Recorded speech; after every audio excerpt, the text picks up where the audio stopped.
We are going now to speak to Marjorie. How are you? How you doing, Pete? Very good. Good to hear from you today. You're doing a good job working day and night. It's taking a toll, let me tell you. I'm not used to it, but I'm having fun at the same time. Listen, what don't kill you makes you stronger, so you're doing all right. I'm going to be so strong. But everybody thinks I ran away, that I'm hiding away, and I don't want to talk about for this government or about this government. I never went anywhere. I'm still just as much, on this government side as I ever was. I never thought you went away. No, but anyway, thank you. But anyways, and I wanted to tell you, I've noticed in the Telegram now, because I get the Telegram every day, they talks about all the cabinet ministers and all the politicians and the quirks and everything they're getting. No one ever said nothing about the union leaders and what quirks they're getting and everything, because they can come on open line or get in the paper or be on television and use this subtle voice that, they can do no wrong. Yeah, sure, that's between, see a hello. That's between the union and their leadership, though. That's a private sort of thing. But I'm saying the press, they can make a perception on everything. And this government might be down for a while, but they're not out, and they'll be back doing just as good.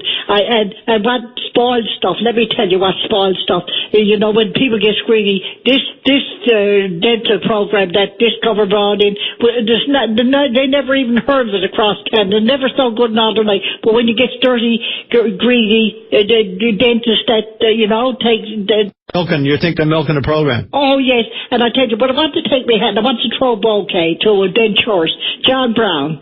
I mean, the stories that come about how good he is to people and how he never took advantage and always looks in the eyes of the poor person and helps them out. This is not just coming from him. This is people that tells me stories, because I tell you, I'm not a politician, but people tell me all the stories that makes me feel that I can do something and I do the best I can from getting on open line. This is the good this is why I like open line so much, because you can get to do, if you only get to do one thing and you're not greedy, it's better than all the people in there greed and want stuff for themselves. But I tell you, I want everybody to know I'm still just as much a friend as Tom Marshall I ever was, and if nothing good ever happens to me again, I'm so glad that I was like every time. Well, let me tell you, I tell people every time I came across Danny Williams was just like buying lottery tickets, and I had hope to win the lottery. Then I got good friends with him, and then we became nice friends, and every time that I was around him was just like I won the lottery, and it made my life just as rich as if I had won the lottery, just getting to know Danny Williams the way I did. And if nothing else ever happens to me again, I feel I'm the richest woman in the world, known as a person like Tom Marshall in the world, and I don't care, and this, wait till I tell you, now all the cabinet ministers are in trouble, that they're having trouble in their department, they're not running away. I got my own member up here, Keith Hutchings, doing the best he can, and I know because I can see. Look at Paul Davis. I think he,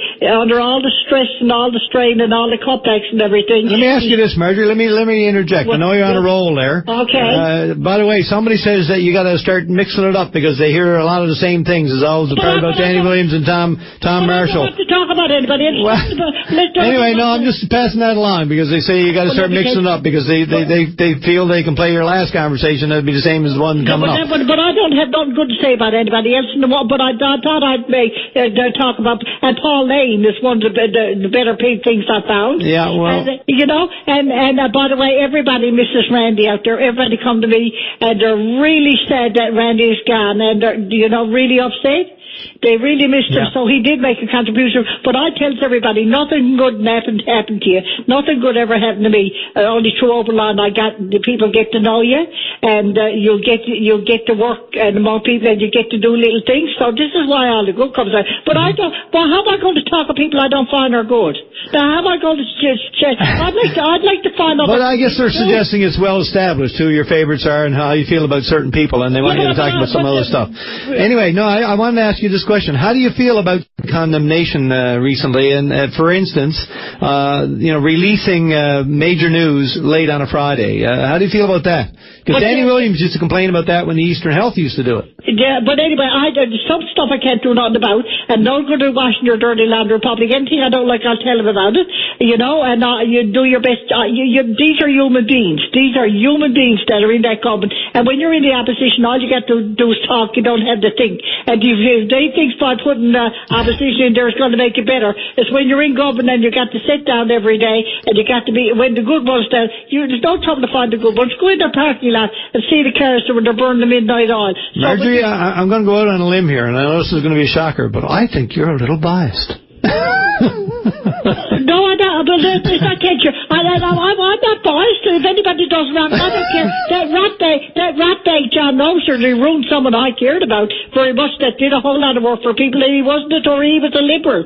And I hope, and everything he's going through now, I don't feel one bit sorry for him. All right, Marjorie. Listen, we're going to move along. I thank you for your call. Let's talk again tonight. I want him to know that can happen to anybody, and these other jealous thinks they're infallible, but they're not.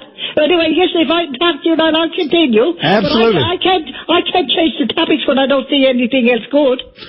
Well, but I thank you. I'll come on less, but I'll still talk about the good that I see. All right. Okay, thanks. Bye. Bye-bye.